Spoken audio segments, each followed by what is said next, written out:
हरे राम में कौन जहर है? आप उसी को जपो ना, वो भी तो जुगल मंत्र है, उसमें कोई अंतर नहीं। ये सब बाहरी बातों में मत फंसो। जो रा है वो राधा है, जो माँ है वो माधव है। हाँ में हरि है, राम में राधा है। हरे राम और हरे कृष्ण वही है। आप जिस जो गुरु परंपरा से जिसको खूब भजन करो, वो आगे की स्थिति है। मनमानी ना सोचे कि भाई हरे राम छोड़े राधे श्याम चले, नहीं, वही करो जब एक स्थिति होती। जैसे मानो ये प्रिया वल्लभ जी हैं, अब 21 वर्ष से ये जपते रहे और मन में पिघलता हुई कि नहीं बस मुझे अब इस बार, अब लाख समझाया समझ में नहीं आया, अब आ गई बात पक्की। जब हमारे भी समझाने से ना समझे, जैसे श्री कृष्ण चंद्र जो समझा रहे गोपियों को, तुम सती हो पतिव्रता हो लौट जाओ, ये सब वो ऐसा जवाब दिए कि चुप हो गए, तब रास में प्रवेश हो गए। जब तक समझ काम कर रही है तब तक वही डटे रहना चाहिए। जब समझ काम करना बंद कर दे कि अब रहा नहीं जा रहा, जिया नहीं जा रहा, तो मार्ग आगे का प्रशस्त हो जाता है। तो आपसे दीक्षा नहीं ली है तो क्या मैं शरणागत नहीं माने जाऊंगी? नहीं, आप हमारी 1000% शरणागत हो। श्री जी के चरणों का चिंतन करो, श्री जी के धाम का आश्रय ले लो, श्री जी के प्रेम रस की बातें सुन रहे। शरणागत का मतलब इसमें कोई रजिस्टर्ड और बिना रजिस्टर्ड की थोड़ी बातें, तो हृदय का विषय होता है। जब धनुर्विद्या की दीक्षा लेने के लिए गए तो द्रोणाचार्य जी ने हटा दिया और मन से ठान लिया एकलव्य जी ने कि द्रोणाचार्य जी हमारे गुरु हैं। तो देखो धनुर्विद्या जैसे प्रगट में बिना सिखाए कैसे कोई सीख सकता है? वो महान धनुर्धर, ये तो अध्यात्म विद्या है।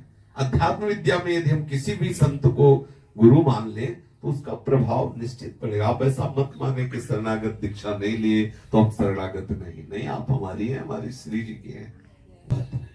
बिल्कुल पद मत पढ़िए और उनका नाम सुमिरन कीजिए, नाम से सब हो जाता है। हमारी रुचि, हमारा जुड़ाव प्रभु की तरफ होना चाहिए। देखो कभी कभी रुचि होती, जैसे अब मन में रुचि हो रही कि मैं पद गाऊं, अब उस समय कहते नहीं जप में बैठो, नहीं। उत्तम साधक वो है अंदर के वेग को समझे।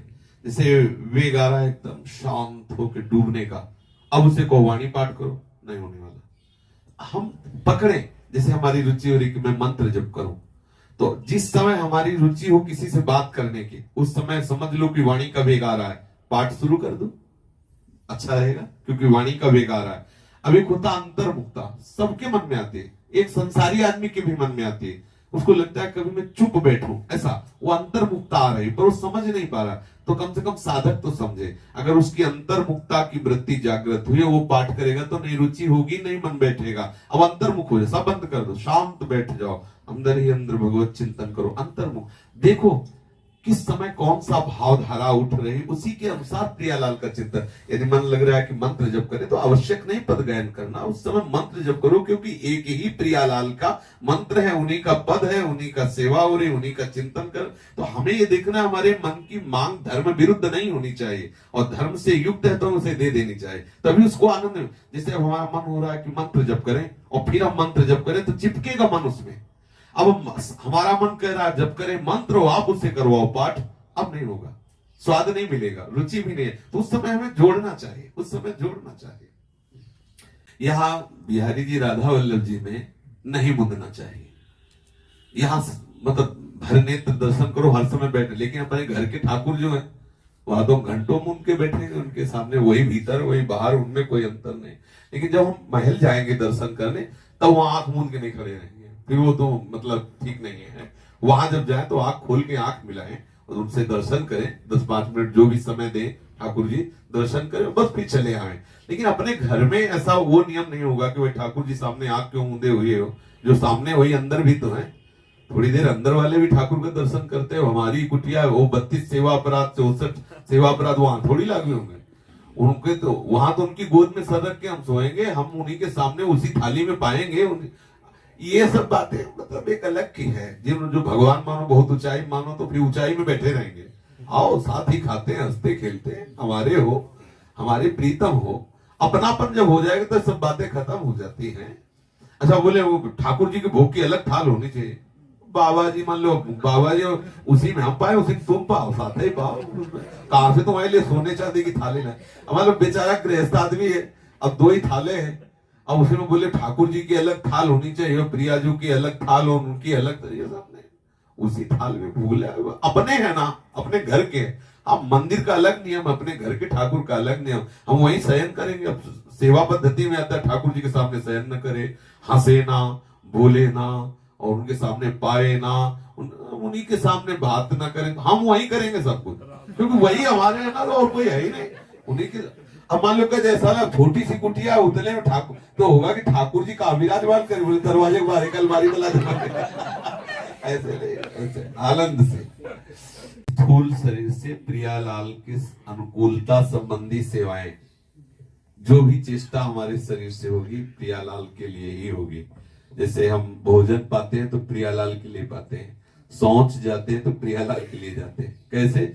पेट साफ हुआ, नहाया धोया, अब डट के कीर्तन करेंगे, आरती करेंगे, सेवा करेंगे, पूजा, मतलब हमारी प्रत्येक शरीर की चेष्टा प्रियालाल के लिए हो। ठीक है, ये हुई स्थूल शरीर की चेष्टा। सूक्ष्म शरीर में हमारा मन, हमारी बुद्धि, हमारा चित्त, हमारा अहंकार, 5 ज्ञानेंद्रियां। स्थूल शरीर की चेष्टा में 5 कर्मेंद्रियां आती हैं, जो 5 कर्मेंद्रियां 5 ज्ञानेंद्रियों द्वारा प्रेरित होती हैं। ज्ञानेंद्रियों के ऊपर जो शासन होता है अंतःकरण चतुष्टय का होता है। अंतःकरण जिससे प्रकाशित होता है वो मैं हूं, वो मेरा स्वरूप है। अंतःकरण में 4 धर्म है, एक ही तत्व 4 रूपों में प्रकाशित हो रहा है। संकल्प विकल्प करने के कारण उसे मन कहते हैं, निश्चय करने के कारण उसे बुद्धि कहते हैं, चिंतन करने के कारण उसे चित्त कहते हैं, क्रिया को स्वीकार करने की प्रक्रिया को अहम कहते हैं। ये 4 हैं। अब अंतःकरण से हमारा चिंतन होना चाहिए श्यामा श्याम का, मनन संकल्प विकल्प सेवा संबंधी श्यामा श्याम की, और निश्चय श्यामा श्याम ही परम सत्य वस्तु और वो मेरे हैं, और अहम उनके दासत्व का, और ज्ञानेंद्रिय शब्द स्पर्श रूप रस गंध, वो हर वस्तु प्रियालाल को अर्पित करके, तो ज्ञानेंद्रियां इन्हीं वस्तुओं का ज्ञान कराती हैं, शब्द का, स्पर्श का, रूप का, रस का, गंध का, और इनका संयोग कर्मेंद्रियों के द्वारा ही होता है। हमारी प्रत्येक इंद्रिय प्रभु के ही संबंध से युक्त चेष्टाएं करे, हमारी प्रत्येक मन की वृत्ति प्रभु के संबंध में संकल्प विकल्प करे, और स्वभाव प्रत्येक प्राणी का त्रिगुण के अंतर्गत होता है। सत रज मिश्रित, रजतम मिश्रित, या केवल तमोगुण। बोले बड़ा तमोगुणी स्वभाव का है, बड़ा रजोगुणी स्वभाव, बड़े सात्विक स्वभाव वाले हैं। और जो भक्तजन होते हैं वो त्रिगुणातीत स्वभाव वाले होते हैं, उनका स्वभाव इष्ट से उतरता है। जैसे अपने निकुंजुपासी हैं तो अपना जो स्वभाव उतरेगा वो प्रियाजू का स्वभाव उतरेगा, क्योंकि हमारी इष्ट है ना। तो बोले जैसे हमारी प्रियाजू का स्वभाव है मृदुता, दयालुता, कृपालुता, किरास्य, तो आप आराधना करेंगे तो आपका स्वभाव मृदु हो जाएगा, दयालुता, उदारता, ये स्वभाव में आ जाएगा। आपका स्वभाव इष्ट के स्वभाव से मिलने लगेगा। आपका सूक्ष्म शरीर इष्ट के चिंतन में तन्मय होने के कारण वो भाव देह की प्राप्ति कराने की योग्यता आ जाएगी। आपके शरीर से संपूर्ण स्थूल चेष्टाएं भगवत संबंधित हो गए, शास्त्र विरुद्ध हो ही नहीं सकती, क्योंकि भगवत शरणागत है। ज्ञानी के द्वारा जो स्थूल शरीर से चेष्टाएं होती हैं वो केवल देखता है। गुणानुगुण वर्तन्ते मनुष्या पार्थ सर्वसा, वो देखता है गुणों की प्रेरणा से शरीर में चेष्टा हो रही है, वो देखता है गुणों की प्रेरणा से अंतःकरण में संकल्प विकल्प आदि हो रहे हैं, वो स्वयं सब कुछ होते हुए भी अकर्ता है, वो ज्ञानी ऐसा देखता रहता है।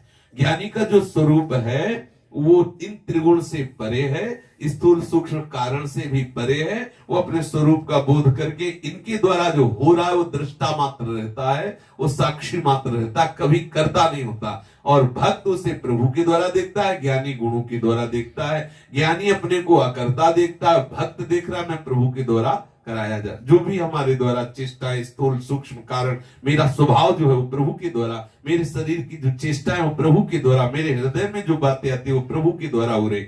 ज्ञानी गुणों को देखता है और भक्त इष्ट को देखता है।